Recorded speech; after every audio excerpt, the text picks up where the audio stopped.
राधाष्टमी उत्सव, राधा जन्माष्टमी उत्सव मनाएंगे।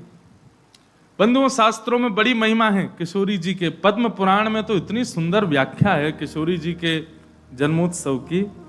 1000 एकादशी मल्टीप्लाई इनटू 100 कर दो, जितना आएगा इतना फल मिलता है एक राधाष्टमी का व्रत करने से।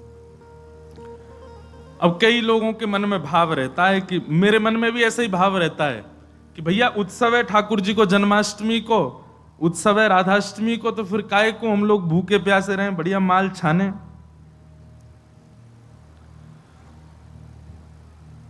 तो भाव तो रहता है, पर शास्त्रों में बड़ी महिमा है। व्रत करने का नियम मूलतः इस भाव से होता है कि भाई जब हम अन्न का सेवन नहीं करते हैं तो अन्न सेवन ना करने से आलस्य जाता है।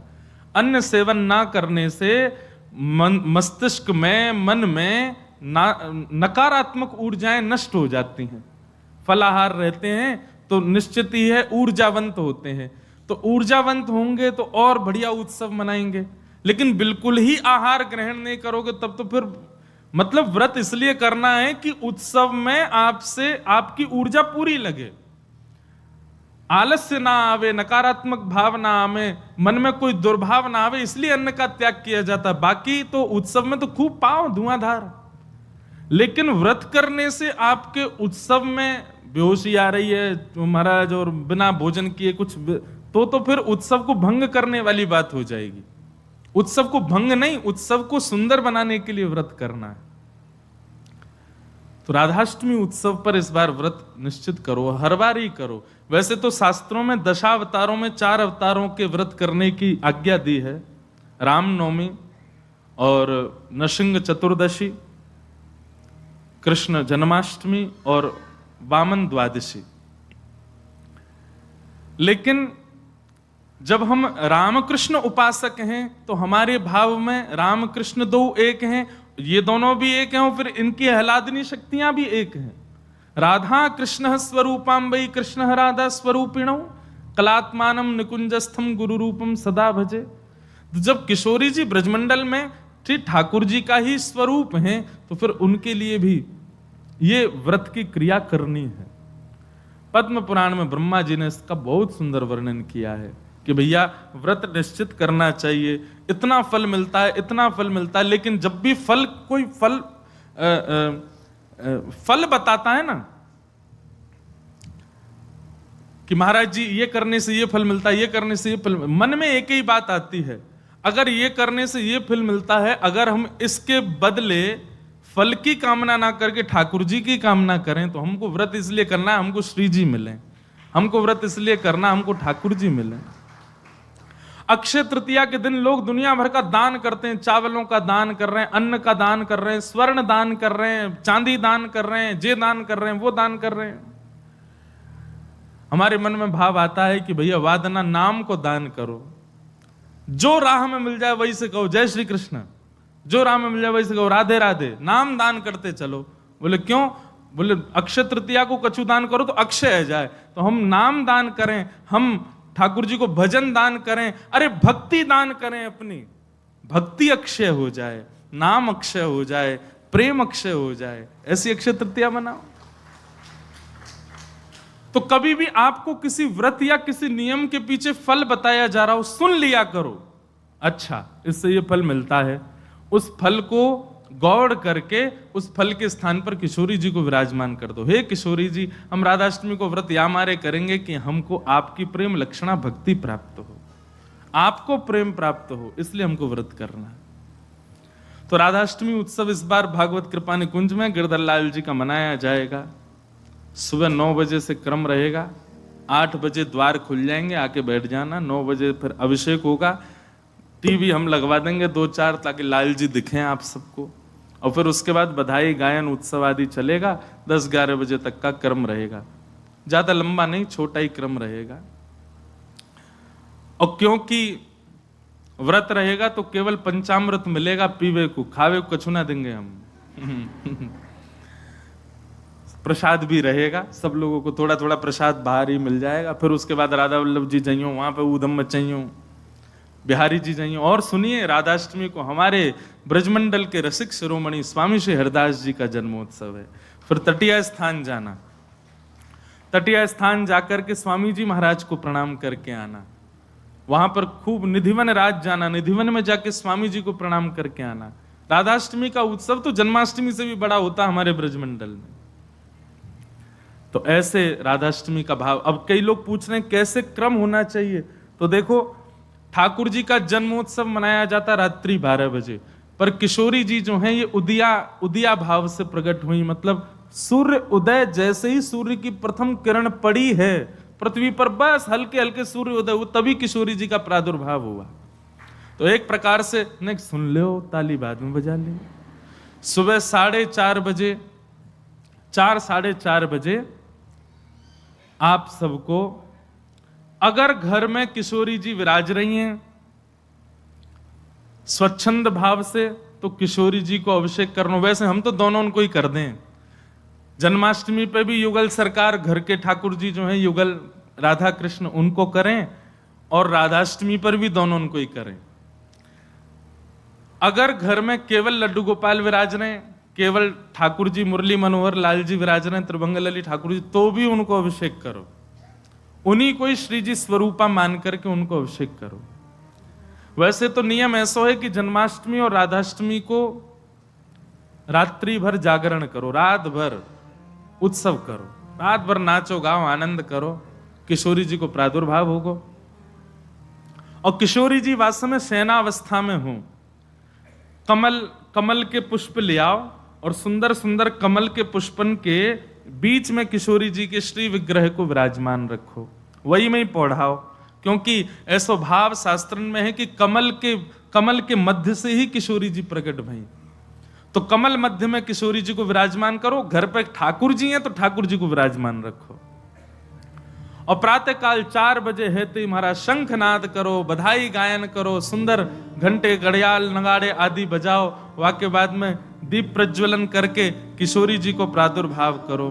फिर वाक्य बाद पंचामृत अभिषेक करो, पंचामृत अभिषेक करवे के बाद में सुंदर किशोरी जी को श्रृंगार करो, श्रृंगार करवे के बाद भोग धराओ, भोग धरा करके फिर किशोरी जी की आरती करो।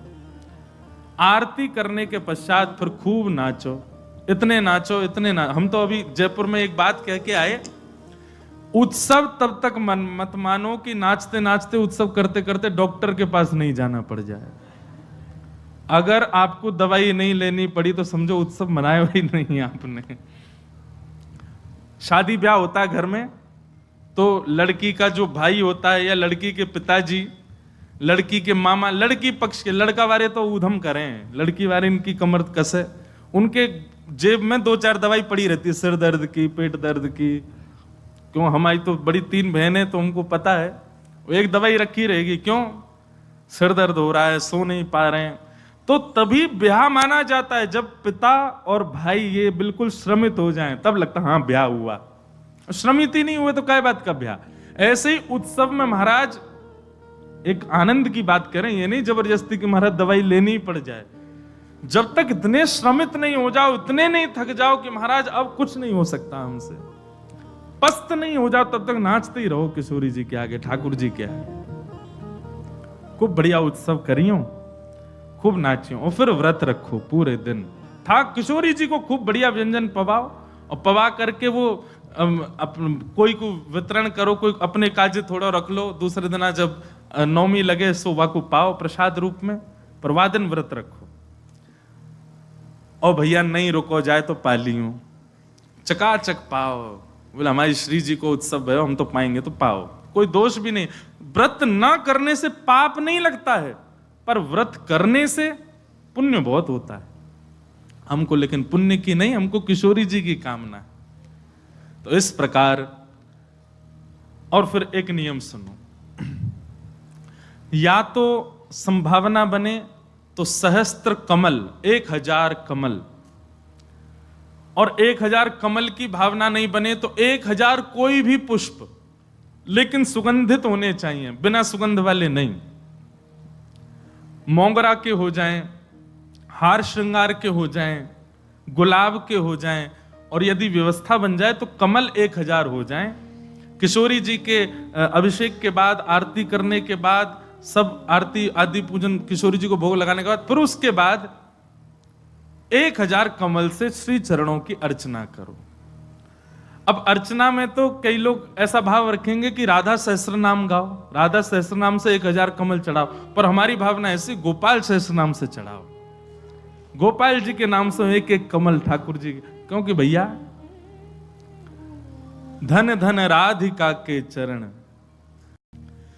किशोरी जी का अभिषेक करने के बाद, भोग लगाने के बाद, आरती करने के बाद सहस्त्र कमलों से गोपाल सहस्त्र नाम पाठ करके किशोरी जी को चढ़ाओ। और वैसे तो देखो भाव बहुत सारे हैं, पर मेरा भाव तो यह है कि ठाकुर जी के नाम से किशोरी जी के श्री चरणन में पुष्प अर्पित करो। पर यदि राधा सहस्त्र नाम से भी करोगे तो कोई दोष नहीं, बल्कि किशोरी जी तो सब सखियों से कहती रहती हैं, बोले कि हमारे बीच में रहो तो राधा राधा नाम उच्चारण करते रहा करो।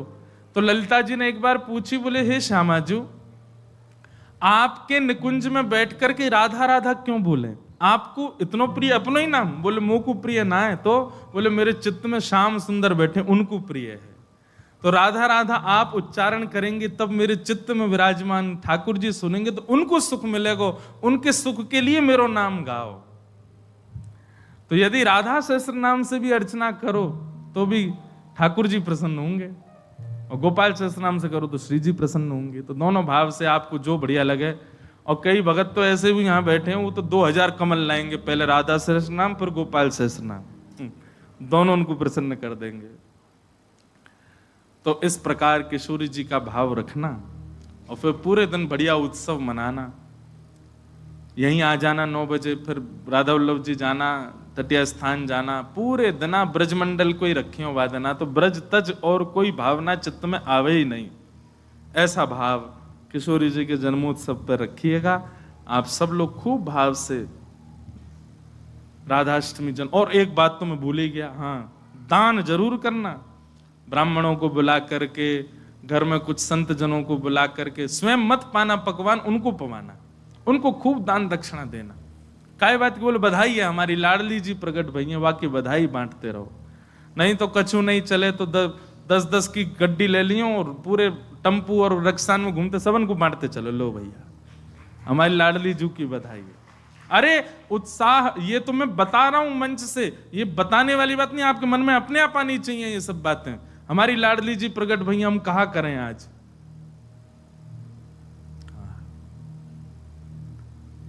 सब मत हैं हमारे शास्त्रों में कि भैया ठाकुर जी से 1 वर्ष बड़ी हैं लाडली जी। कई भाव ऐसे बताए जाएं कि 1 साल बड़ी हैं, और कई भाव ऐसे बताए जाएं 15 दिन छोटी हैं। पर अधिकतर ब्रजवासी 15 दिन छोटी वारो भाव ही माने। लाडली जी नेक छोटी हैं लाडली ठाकुर जी सो।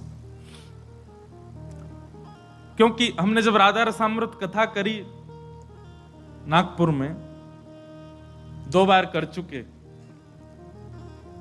वह कथा को तो सुख ही अलग है। कभी कभी मैं भी सुनता हूं, इतना आनंद मिलता है, सुख मिलता है किशोरी जी के चरित्र में।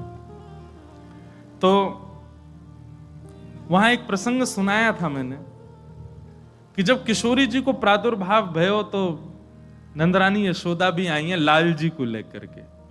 तो उससे ये बात प्रमाणित होती है कि ठाकुर जी को जन्म पहले भयो है, 15 दिन बाद किशोरी जी भई हैं। पर कई लोग अपनी कई भावनाओं को सिद्ध करने के लिए जबरदस्ती फिर इसी बात पे अड़े रहते, नहीं 1 साल बड़ी हैं लाडली जी, 1 साल बड़ी हैं किशोरी जी। कईयों को ब्याह करने होते हैं ना बड़ी से, तो कह देते राधा रानी भी तो बड़ी थी। देखो आप अपने निज कार्य में कुछ भी करो, पर जबरदस्ती लाडली जी ठाकुर जी को मत लाए करो।